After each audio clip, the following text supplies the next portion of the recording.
आप देख रहे हैं अल्फा डिफेंस हिंदी में आपका स्वागत है।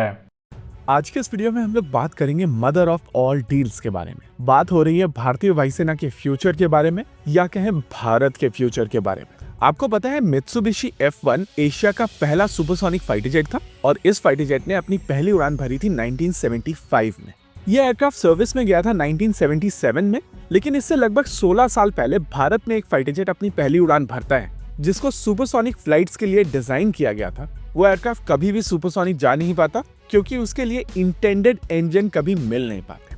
लगभग 60 साल के बाद में भारत अपना खुद का 4.5 जनरेशन एयरक्राफ्ट प्रोडक्शन में ले जाना चाहता है और इस एयरक्राफ्ट का प्रोडक्शन रन उस लेवल पर नहीं पहुंच पाता है जहां पर इसको पहुंचना चाहिए था क्योंकि इंजन डिलीवरी टाइम से नहीं होती। यानी कि आज 60 साल के बाद भी भारत का सबसे बड़ा सरदर्द है जेट इंजन। ऐसा नहीं है कि भारत की तरफ से अपना खुद का जेट इंजन बनाने की कोशिश नहीं की गई थी, लेकिन परेशानी यह है कि जब बाहर से इंजन मिलने लगे तो देश की लीडरशिप ने सोचा कि शायद इन्वेस्टमेंट की जरूरत नहीं है और ये इंजन सप्लाई स्टेडी रहेगी। Special thanks to global supply chain issues और डोनाल्ड ट्रंप, जिसके चलते लीडरशिप ने दोबारा डिसाइड किया है कि भारत अपना खुद का जेट इंजन बनाएगा।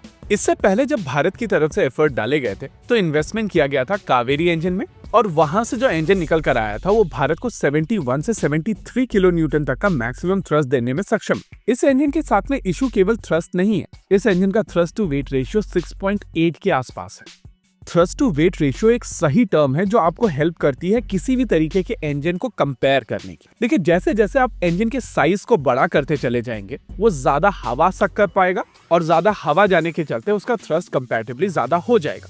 एग्जाम्पल के तौर पर सुखोई 30 MKI में यूज होने वाले AL-31 इंजन 123 किलो न्यूटन तक का मैक्सिमम थ्रस्ट जनरेट कर सकते हैं, लेकिन ये इंजन उतने ही हैवी हैं। एक AL-31F इंजन का वजन 1520 किलोग्राम्स का है, जिसके चलते इसका थ्रस्ट टू वेट रेशियो 7.8:1 हो जाता है। इन कंपैरिजन GF404 8.2 पर जाता है, M88 8.5 पर जाता है, GF414 9 तक पहुंचता है और EJ200 9.1 तक जाता है। इंटरेस्टिंग चीज ये है कि GF414 का EPE इंजन यानी कि एनहांस परफॉर्मेंस इंजन 10.5 तक चला जाता है। अगर चीजें वैसे होती जैसा कि कावेरी इंजन के साथ में प्लान किया गया था तो भी इसका थ्रस्ट टू वेट रेशियो 8 के आसपास ही रहता और इस समय जो इंजन आ रहे हैं उनका थ्रस्ट टू वेट रेशियो 9 के आसपास है। नेचुरल है कि अगर आप फ्यूचर के बारे में सोचेंगे तो आपकी तरफ से कोशिश की जाएगी कि नए इंजन बनाए जाएं जिसमें बेहतर टेक्नोलॉजी जाए, और इंजन के कॉन्टेक्स्ट में बेहतर टेक्नोलॉजी का मतलब है कि मटेरियल का वेट कम हो लेकिन थ्रस्ट बढ़े।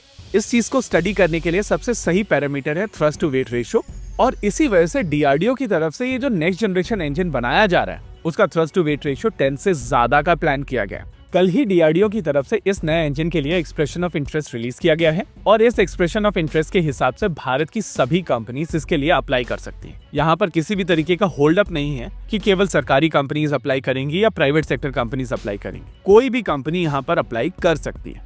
यहाँ पर जो भी कंपनीज सिलेक्ट होती हैं वो बेसिकली DRDO और एक इंटरनेशनल इंजन हाउस के साथ में मिलकर एक जेट इंजन भारत में बनाएंगी।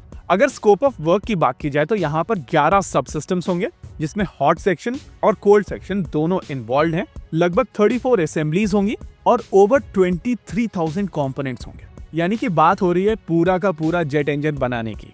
अगर टाइमलाइंस की बात की जाए तो जिस दिन कॉन्ट्रैक्ट साइन होगा वहां से 7 साल के अंदर पहला जेट इंजन बनकर तैयार हो जाना चाहिए और 10 साल के अंदर इन टोटल 18 इंजन तैयार होने चाहिए जिनकी इवेंचुअल रिक्वायरमेंट 200 से ज्यादा की होगी। इंटरेस्टिंग चीज यह है कि यहाँ पर अगले 7 सालों में टेस्टिंग एजेंसी से लेकर सर्टिफिकेशन मैकेनिज्म तक और हाई एल्टीट्यूड टेस्ट फैसिलिटी से लेकर फ्लाइंग टेस्ट बेड तक सब कुछ इसके स्कोप में आता है। सबसे इंटरेस्टिंग चीज ये है कि यहाँ पर DRDO की तरफ से प्राइवेट सेक्टर कंपनीज को बूस्ट करने के लिए उनको कंसोर्शियम का भी ऑप्शन दिया है। यानी कि अगर कंपनीज को लगता है कि उनके पास में पूरी क्षमता नहीं है तो 5 कंपनीज मिलकर एक कंसोर्शियम बना सकती हैं और वो सब आकर यहाँ पर एक साथ पार्टिसिपेट कर सकती हैं।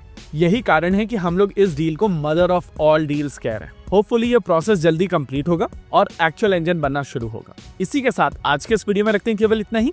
वीडियो को अंत तक देखने के लिए धन्यवाद। देखते रहिए अल्फा डिफेंस। जय हिंद।